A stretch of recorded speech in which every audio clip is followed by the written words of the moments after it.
Elephone's been making a name for themselves in the lower mid segment with some great bang for your buck smartphones. The Elephone M2 is supposed to be no different. So is this phone worth your attention? Well, let's find out.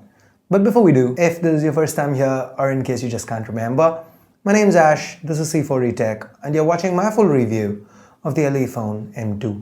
Let's get started.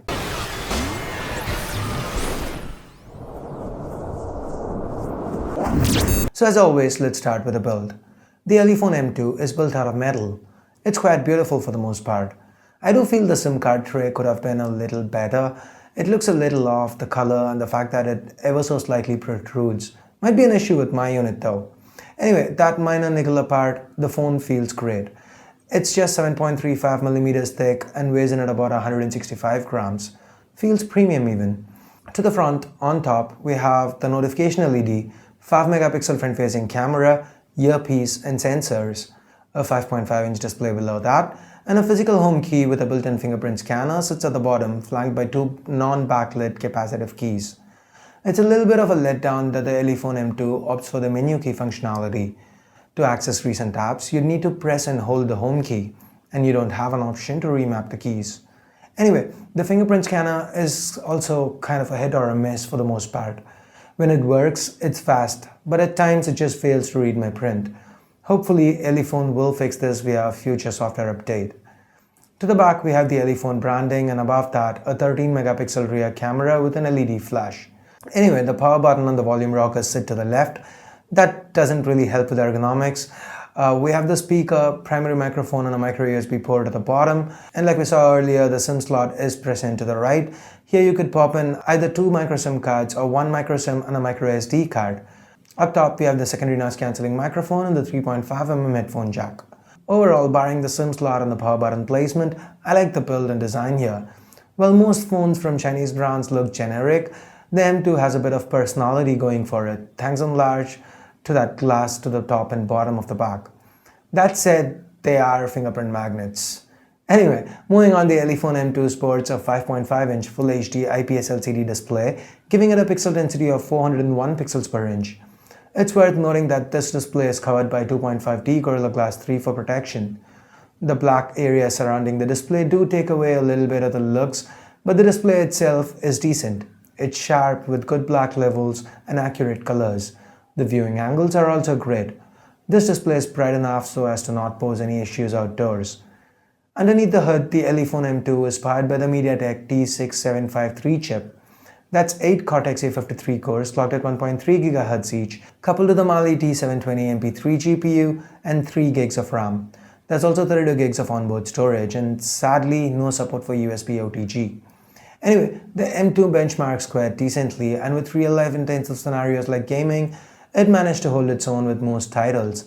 The most intensive of games did cause some stutter and did require me to turn down the graphical settings, but given the price, that was to be expected. The audio via the downwards facing speaker was quite loud. The audio via the 3.5mm headphone jack was decent too. Call quality and cellular reception was above average. All this is powered by a 2600 mAh non-user replaceable battery, and the battery life was acceptable.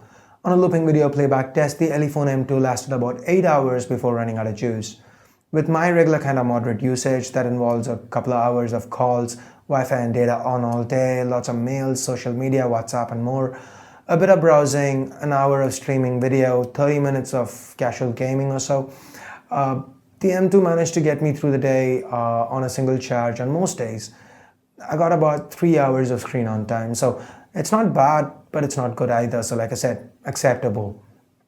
With that, let's now talk cameras. The M2 has a 13-megapixel rear camera. This uses the Sony IMX214 sensor, the same ones used on the Mi 4 and the OnePlus One from last year.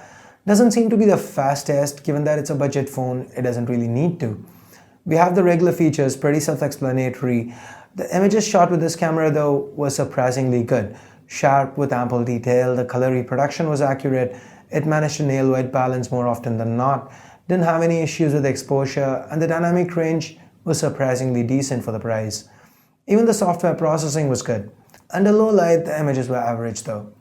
This camera can shoot 1080p video too, and the resulting footage, while usable, was definitely a little too soft for my liking. The 5 megapixel front shooter performs adequately for the occasional selfie.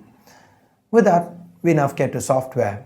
The Elephone M2 is currently running on Android 5.1 Lollipop, and it's an almost stock build of Lollipop. Unlike most phones coming out of China, the M2 has an app drawer, the notification toggles are present and accounted for. Elephone's even thrown in a few extras. You can manage individual app permissions. Mediatek's hotnod, basically slower NFC via the screen, is also available. There are a bunch of smart actions that you can perform with the screen off. For example, tap to wake or draw various gestures to activate the relevant action. Tap to wake worked very well, and like I mentioned in my unboxing, the rest were a little too gimmicky for my liking, so I didn't really end up using them a lot, but that said, they do actually work. The user experience on the Elephone M2 is something that took me by surprise. I didn't feel like I was using a mid-ranger. Apps opened up quick, multitasking was great thanks to the 3 gigs of RAM, everything felt fluid, there wasn't any lag. So I never once did I feel I was using a budget phone. It felt like any other premium experience. That's thanks in large to the fact that the software was quite stable. I didn't experience any crashes at all. Overall, the Elephone M2 felt quick and refined. So kudos to Elephone on a job well done here. So now let's talk price. The Elephone M2 is priced at about $180, and for that price you get a premium looking phone with a decent camera offering a great user experience. On the cons side of things, the precision issues with the SIM tray and the black area surrounding the display do take away a little from the premium feel of the device. The fingerprint sensor does need a little work, and a menu key in 2015. What were they thinking? That said, the Elephone M2 does bring with it enough pros for you to give it your attention. So, should you buy it? Well, I've given you the pros and the cons, now that's for you to decide. So what do you say? Would you mind picking up an Elephone M2 if you were in the market today for a sub $200 unlocked smartphone? Let me know your thoughts in the comments below. If you do want to pick an Elephone M2 up, you can do that from merrymobiles.com. I'll leave a direct link in the description. So I guess that's it for this review. If you liked it, if you did find it useful, give it a thumbs up. If you didn't, vote it down. And if you have any constructive criticism to offer, again, you know where to go, comments below. And if you have any video requests for me, hit me up on Twitter. That's where I'm most active these days, at C4eTech. And thanks a lot for watching. Until next time, this is Ash here from C4eTech signing off. You guys have a great day. Bye-bye now.